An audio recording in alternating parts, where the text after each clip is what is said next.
முன்னெல்லாம் என் போன் எப்போ வரும்னு காத்துக்கிட்டு இருப்ப. ஆனா இப்போ நான் எத்தனை தடவை போன் பண்ணாலும் எடுக்கவே மாட்டேங்கிற. உனக்கு கூட நான் வேண்டதவளா ஆயிட்டேன்ல.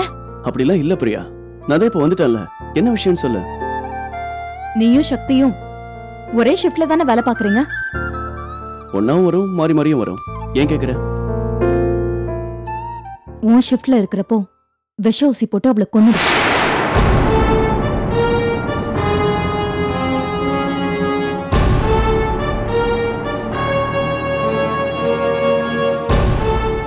ஏன் இவ்வளவு கொடூரமா யோசிக்கிற? கொல்றதை தவிர வேற எதை பத்தியும் பேச மாட்டியா? என் லைஃபையே அழிச்சவள வேற என்னடா பண்ண சொல்ற? என் அப்பா என் மேல எவ்வளவு பாசமா இருந்தாருன்னு தெரியுமா? ஆனா இப்போ நான் அவரு பொண்ணை எல்லாம் தூக்கி எறிஞ்சிட்டு போயிட்டாரு. இனிமே எங்க வீட்டுக்கே வரமாட்டேன்னு சொல்லிட்டாரு. எங்களுக்குன்னு இருந்தது அப்பா மட்டும்தான். அவரே எங்களை வெறுத்து ஒதுக்கிட்டா நாங்க என்னடா பண்றது? பிரியா, பணம் வாங்குறதுக்காக தப்பு பண்ணோம். அதுக்கான பலனை அனுபவிச்சுதான் ஆகணும். ஏன் அப்பா கிட்ட நான் எப்படி வேணா பணம் வாங்குவேன்? அதை போட்டு கொடுக்கறதுக்கு அவ யாரா? நீ வாய முடிட்டு சும்மா இருந்திருந்தேனா எங்க அப்பாக்கு இந்த விஷயமே தெரிஞ்சிருக்காது. ஒரே நாள்ல நாங்களும் இப்படி அனாதையா இருக்க மாட்டோம். எங்களை இந்த நிலைமைக்கு ஆளாக்குன சக்திய பழிக்கு பழி வாங்காம விட மாட்டேன். வேண்டாம் பிரியா, நான் சொல்றதை கேளு. பழி வாங்கணுங்கிற நினைப்பை இதோட விட்டுரு. முதல்ல உன் அப்பாவை சமாதானப்படுத்துற வழியை பாரு, அதான் உனக்கு நல்லது. எனக்கு இந்த அட்வைஸ் எல்லாம் தேவையில்லை. நீ விஷ ஊசி போடுவியோ இல்ல லாரி ஏத்து கொல்லுவியோ எனக்கு தெரியாது. அந்த சக்தி சாகணும். சாரி பிரியா, என்னால அதை செய்ய முடியாது. என்னடா திருந்துட்டியா? ஏன் இது வரைக்கும் நீ தப்பே செஞ்சதில்ல? செஞ்சிருக்க. உன் கூட சேர்ந்து நிறைய தப்பு பண்ணிருக்க. ஒரு டாக்டருங்கிறதையும் மறந்து என் தொழிலுக்கே நான் துரோகம் பண்ணிருக்கேன். அதெல்லாம் யோசிச்சு பார்த்தா என்ன டாக்டர்னு வெளியே சொல்லிக்கவே கேவலமா இருக்கு. ஹரிஷ், நான் உன் லவ்வர்டா. அந்த காதலுக்காக தான் இவ்வளவு நாளா உன் இஷ்டப்படிலாம் ஆடிட்டு இருந்தேன். இதுக்கு மேலையும் என் லவ் நீ மிஸ்யூஸ் பண்ண முடியாது.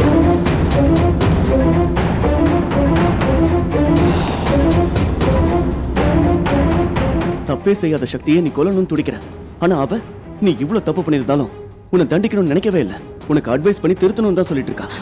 போதும், நிறுத்து. என்கிட்ட அவளை பத்தி எதுவும் பேச வேணாம். இந்த விஷயத்துல நீ எனக்கு ஹெல்ப் பண்ணல, என் காதலே நீ இழக்க வேண்டி வரும். நான் அந்த முடிவுக்கு வந்து எவ்வளவு நாள் ஆச்சு.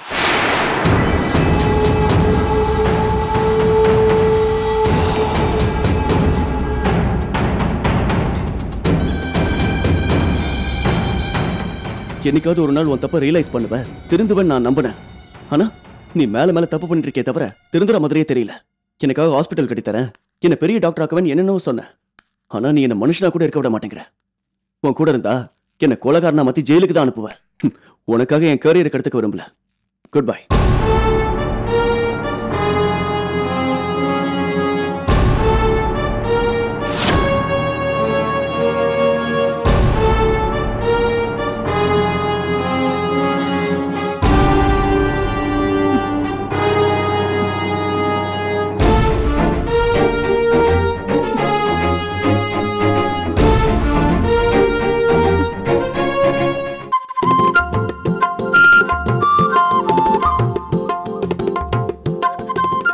என்ன எல்லாரும் இங்க தானே இருந்தாங்க, யாரையுமே காணோம். மாடியில இருப்பாங்கன்னு நினைக்கிறேன்.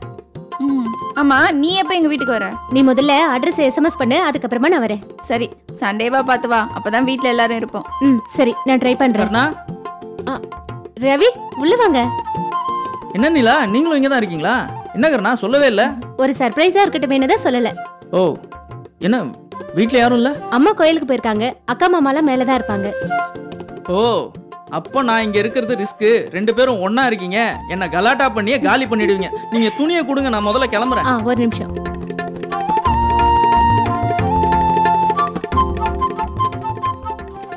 ஓகே ஓகே கர்ணா, கிளம்புறேன்.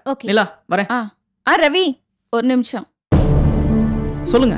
சோசியல் சர்வீஸ் பண்றதெல்லாம் நல்ல விஷயம்தான், ஆனா அது ஒரு ஜாப் கிடைச்சதுக்கு அப்புறம் பண்ணலாமே. என்ன நிலா பேசுற? சோஷியல் சர்வீஸ் பண்ற மனசு எல்லாருக்குமே அமையாது. ரவிக்கு அது நேச்சுரலாவே அமைஞ்சிருக்கு. வேலை கிடைக்கிறப்ப கிடைக்கட்டும், அது வரைக்கும் மனசுக்கு பிடிச்ச வேலையை பார்க்க வேண்டியது தானே. தேங்க்ஸ் கர்ணா, நான் மனசுல நினைச்சதை அப்படியே ஸ்கேன் பண்ண மாதிரி சொல்லிட்டீங்க. கர்ணா, நான் கிளம்புறேன். இரு, அம்மா வந்துருவாங்க, அப்புறம் போலாம்.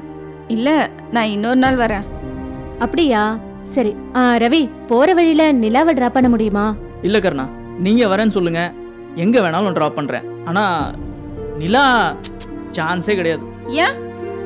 இல்லைங்க, நானும் கருணாவும் ஒரே ரேஞ்சில் இருக்கோம். பைக்ல இல்லைனாலும் நடந்து கூட போயிடுவோம். ஆனா நீங்க அப்படியா, கார்லயே பறக்குறீங்க. உங்களை போய் நான் பைக்ல டிராப் பண்ணா நல்லா இருக்குமா? நீங்களே சொல்லுங்க. ரவி, ஏன் இதையே சொல்லி என்ன டீச் பண்றீங்க? நான் தான் மாறலன்னு சொல்றேன்ல. ஹேய் நிலா, கூல் டவுன். நான் சும்மா விளையாட்டுக்கு தான் சொன்னேன், அதுக்கே இவ்வளோ சீரியஸ் ஆகிறீங்க? ஆனா நானே நினைச்சா கூட இப்போ உங்களை என்னால் பைக்கில் ட்ராப் பண்ண முடியாது.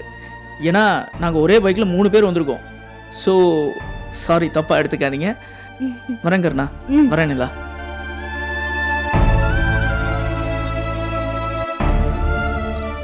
ஏய் நிலா, என்னாச்சு? ரவி பேசுனதுல டிஸ்டர்ப் ஆயிட்டியா? சே, அதெல்லாம் ஒண்ணும் இல்ல. இதுக்கெல்லாம் யாராவது டிஸ்டர்ப் ஆவாங்களா? அத்தை எப்போ வருவாங்க? இப்ப வந்துருவாங்க, நீ உட்காரு. சரி, நான் கிளம்புறேன். ஏய் சொன்ன கேளு, இரு, வந்துருவாங்க இப்போ. இல்ல பரவாயில்ல, இருக்கட்டும், நான் இன்னொரு நாள் பாக்குறேன். கிளம்புறேன்.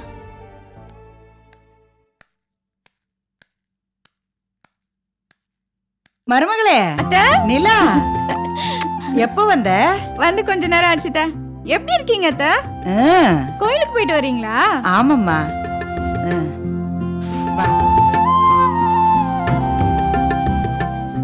புது இடம், புது மனுஷங்க, பழகிறதுக்கு கொஞ்சம் கஷ்டமா இருக்குல்ல?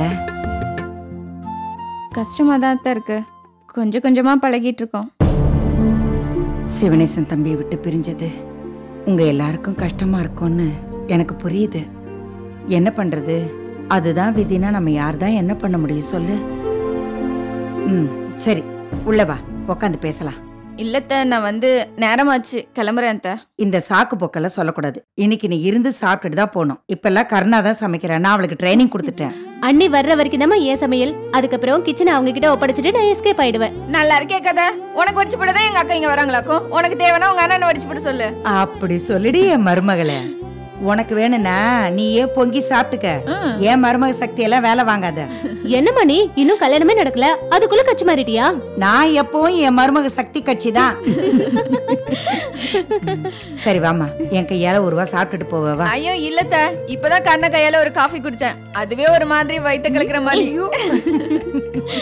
இன்னொரு நாள் நான் வந்து கண்ணா சாப்பாடு சாப்பிட்டு நல்லா இருக்கா நல்லா இல்லையான்னு நானே சொல்றேன். வா வா, நல்ல மிளகாத்தூள கரைச்சு வைக்கிறேன். சரிதா, வீட்ல யார்கிட்டயும் சொல்லாம வந்துட்டேன். வந்து ரொம்ப நேரம் ஆச்சு, நான் கிளம்புறேன் அத்தை. சரிம்மா, பத்திரமா போயிட்டு வா. அடிக்கடி வந்து போ. என்ன? சரிங்க அத்தை, வரேன். வா.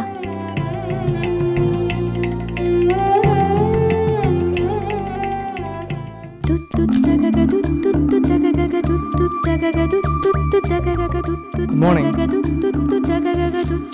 Good morning. Good morning.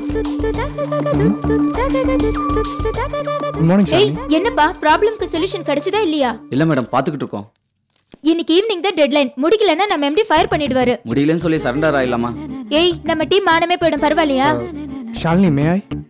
Hello boss, 5 years experience எங்களுக்கு, எங்களாலே முடியல. நீங்க ட்ரெயினி, நீங்க ட்ரை பண்ண போறீங்களா? சும்மா ட்ரை பண்ணி பாக்குறேனே. ஏய், நாங்களே டென்ஷன்ல இருக்கோம், வெறுப்பேத்தாத. ஹேய், ஏன்பா டிஸ்கரேஜ் பண்றீங்க? ட்ரை பண்ணி தான் பார்க்கட்டுமே. Dileepan, you come and try.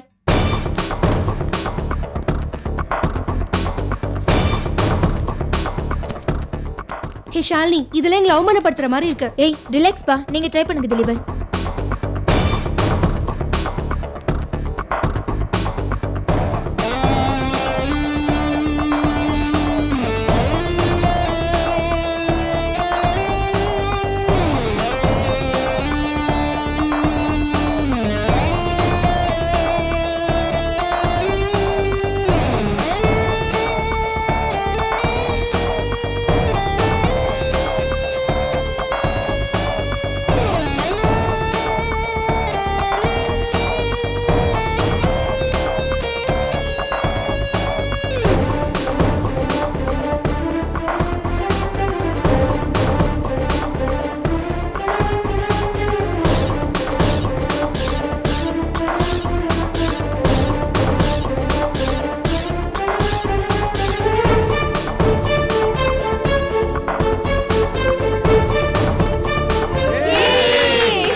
Thank you. டேய், இவ்வளவு பெரிய ப்ராப்ளத்தை எப்படிடா முடிச்ச? சிம்பிள். ப்ராப்ளம் பெருசா இருக்குன்னு நினைச்சாதான் கன்ஃபியூஷன். பட் ப்ராப்ளம் சின்னதாக தான் இருக்கும். அந்த தியரி தான் யூஸ் பண்ணேன். தேங்க்ஸ் திலீபன், எங்க எல்லாரையும் பெரிய டென்ஷன்ல இருந்து ரிலீஃப் பண்ணிட்ட. இந்த மூமெண்ட்டை பார்ட்டி வச்சு செலிப்ரேட் பண்றோம். அதுவும் திலீபன் தான் கொடுக்கணும். Hey, this is not fair. நம்ம டீம் மானத்தையே காப்பாத்திருக்கா, நாம தான் உனக்கு ட்ரீட் கொடுக்கணும். நோ வே, நம்ம டீம்ல சேர்ந்ததுக்காக அவன் தான் ட்ரீட் தரணும். எந்த ஹோட்டல்னு அவனே டிசைட் பண்ணட்டும். எங்க ஏரியாவில் ஸ்ரீபவன் ஹோட்டல் இருக்கு, அங்க டிஃபன் நல்லா இருக்கும். ஓகேவா? டேய், ஹாலை பார்த்தா ஹைடெக்கா இருக்க, பிளாட்ஃபார்ம் ரேஞ்சுக்கு யோசிக்கிறேன். ஏதாவது ஸ்டார் ஹோட்டலா சொல்றேன். ஸ்டார் ஹோட்டல்ஸ்லாம் நான் போனது இல்லையே. அந்த மாதிரி இடத்துக்குலாம் போனதே இல்லையா திலீபன்? லோக்கல்ஸ் சின்ன சின்ன ஹோட்டல்ஸ் போயிருக்கேன், பட் ஸ்டார் ஹோட்டல்ஸ். நீ இன்னும் எல்கேஜி பையனாவே இருக்க, உன்னை நிறைய தேத்தணும். இனிமே வாரம் எல்லாரும் ஒரு ஹோட்டலுக்கு போறோம். Okay okay.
Excuse me madam. Yes madam, இந்த அட்ரஸ்க்கு எப்படி போகணும்னு சொல்லுங்க. நிறைய பேர் கேட்டேன், தெரியாதுன்னு சொல்லிட்டாங்க.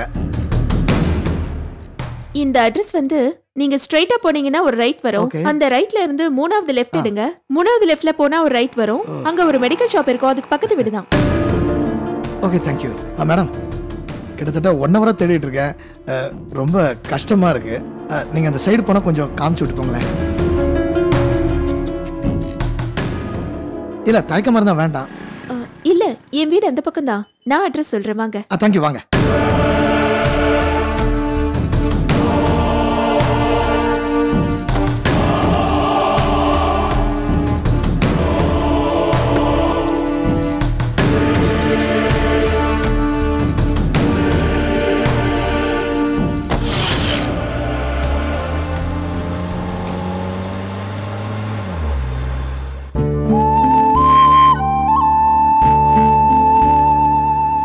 Thanks ma'am. இப்போ எதுக்கு தேங்க்ஸ் சொல்றீங்க? இல்ல, என்ன நம்பி கார்ல ஏறினீங்கல்ல. நான் என்ன நம்பி ஏறி இருக்கேன். Well set ma'am. நீங்க எங்க ஒர்க் பண்றீங்க மேடம்? நான் ஒரு பிரைவேட் கம்பெனில அக்கவுண்ட்ஸ் அசிஸ்டண்டா இருக்கேன். ஓ. நீங்க? நான் பிசினஸ் மேன். கார்மெண்ட்ஸ், ரைஸ் மில்னு நிறைய பிசினஸ் பண்ணிட்டு இருக்கேன். பரவாயில்லையே, இவ்ளோ சின்ன வயசுலயே பெருசா செட்டில் ஆயிட்டீங்க போல இருக்கு. அப்படிலாம் ஒண்ணும் இல்ல மேம். அப்போட பிசினஸை நான் பார்த்துட்டு இருக்கேன். அப்போ பரம்பரை பணக்காரன்னு சொல்லுங்க. அப்படியே வச்சுக்கலாம். சாரி, உங்களை மேடம் கூப்பிட ஒரு மாதிரி இருக்கு. உங்க பேர் தெரிஞ்சுக்கலாமா? என் பேரு வனிதா. ஓ. உங்க பேரு? திவாகர். ஓ. வனிதா, உங்க வீடு எங்க சொல்லுங்க, நான் பாட்டு தாண்டி பேர போறேன். அது எப்படிங்க கரெக்டா என் வீடு வந்தப்புறம் சொல்றீங்க? எங்க இங்கதான் உங்க வீடு இருக்கா? அந்த வேப்ப மரம் இருக்கு பாத்தீங்களா? ஆமா, அதான் என் வீடு. நீங்க கேட்ட வீடு அந்த மெடிக்கல் ஷாப்க்கு பக்கத்துல தான். Thanks ma'am. நான் தான் உங்களுக்கு தேங்க்ஸ் சொல்லணும். நடக்கிற கஷ்டத்தை குறைச்சிங்கல்ல. பரவாயில்ல. பரவாயில்லைங்க, நான் வரேன். வாங்க.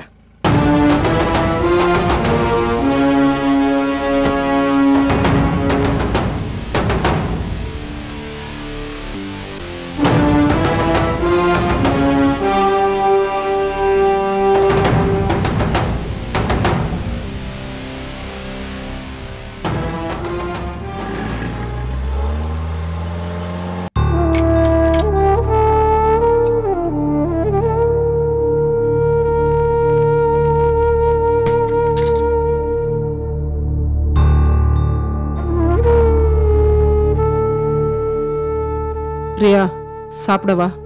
எனக்கு பசிக்கல. காலையிலேருந்து எதுவும் சாப்பிடல, எப்படி பசிக்காம இருக்கும்? எழுந்து வா. வேணான்னு சொல்றேல, என்ன தொந்தரவு பண்ணாம போ. என்ன செஞ்ச தப்புக்கு உனக்கு நீயே தண்டனை கொடுத்துக்கிறியா? இப்படி சாப்பிடாம இருந்தா அவர் நம்மள மன்னிச்சிடுவாரா?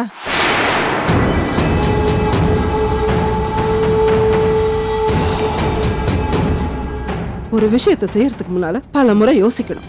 இல்ல என்கிட்டயாவது கேட்டிருக்கணும். முந்திரி கொட்டை மாதிரி முந்திக்கிட்டு இப்ப எல்லாத்தையும் இப்படி செஞ்சு வச்சிருக்க. உன்னை மட்டும் குறை சொல்லி என்னடி பண்றது? என் பொண்ணு ரொம்ப புத்திசாலி, சாமர்த்தியமா ஏதாவது பண்ணுவான்னு நம்பிக்கிட்டு இருந்த பாரு. என் புத்தியதான் செருப்பால் அடிக்கணும். ஏற்கனவே நான் ரொம்ப நொந்து போயிருக்கேன். நீ வேற என்ன குத்தி காட்டி டார்ச்சர் பண்ணாத. ஒரு வார்த்தை சொன்ன கோவம் மட்டும் பொத்துக்கிட்டு வருதோ? இந்த வேகம் செய்யற காரியத்திலயும் இருந்திருக்கணும். அவருக்கும் அவர் சொத்துக்கும் நான் தான் ஒரே வாரிசு வாழ்க்கையே பேசினேன். இப்ப என்னாச்சு? நீ பண்ண வேலையால இருக்கிறதையும் கோட்டை விட்டதான் மிச்சம்.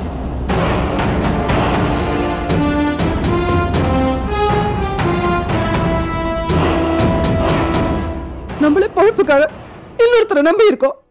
இந்த லட்சணத்துல உனக்கு என்ன காதல் வேண்டி இருக்கு? காதல் நமக்காக கஷ்டப்பட்டு மாட்டி இருந்தாலும் பரவாயில்ல, எவரோ ஒருத்தருக்காக டிராமா போட்டு நம்ம வாழ்க்கையை நாசமாக்கிட்டேடி. அந்த மனுஷன் அடிக்கடி இல்லைனாலும் மாசத்துக்கு 2 தடவை வந்துட்டு இருந்தாரு. அப்போ பணம் கிடைச்சிட்டு இருந்தது. இப்போ எல்லாமே போச்சு. இனிமே பொழப்புக்கு நம்ம பிச்சை தாண்டி எடுக்கணும். போது நிறுத்துறியா? இதுக்கு மேல ஏதாவது பேசின அப்புறம் நான் மனுஷியாவே இருக்க மாட்டேன். சும்மா கத்தாதடி. கூப்பிட்ட உடனே வந்துருதா நான் இதெல்லாம் பேச போறேன்? இனிமேலும் என்னால உன்னை எதுக்கும் கெஞ்சிட்டு இருக்க முடியாது. இப்ப நீ சாப்பிட வரப்போறியா இல்லையா? வர முடியாது. இப்போ சாப்பிடுன்னு கெஞ்சிட்டு இருக்க. என்ன பைத்தியக்காரி நினைச்சியா? காலையில செஞ்ச டிஃபன், மத்தியானம் வச்ச சாதம் எல்லாம் அப்படியே இருக்கு. அதெல்லாம் நான் என்னடி பண்றது? ஒழுங்கா சாப்பிடாம உடம்புக்கு ஏதாவது ஆச்சுன்னா அப்புறம் ட்ரீட்மெண்ட்டுக்கு செலவு பண்ண கூட என்கிட்ட காசு இல்ல. நிலைமை புரிஞ்சு நடந்துக்கடி.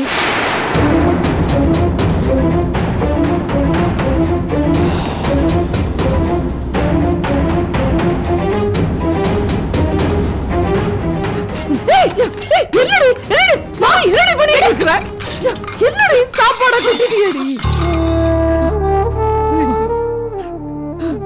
அறிவு இருக்காடி உனக்கு? ஏண்டி வயிற்றுல கொட்டிக்கிற? எவ்வளவு கஷ்டப்பட்டு செஞ்ச எல்லாத்தையும் வீணாக்கிட்டியடி. சாப்பிடுன்னு சொன்னா இதோ இப்படிதான் நடக்கும். நீ என்ன செய்வியோ எனக்கு தெரியாது. அப்பா இங்க வரணும், என்ன மன்னிச்சு அவர் ஏத்துக்கணும். அது வரைக்கும் நான் ஒரு சொட்டு தண்ணி கூட குடிக்க மாட்டேன். சாப்பிடாம செத்துருவேன்.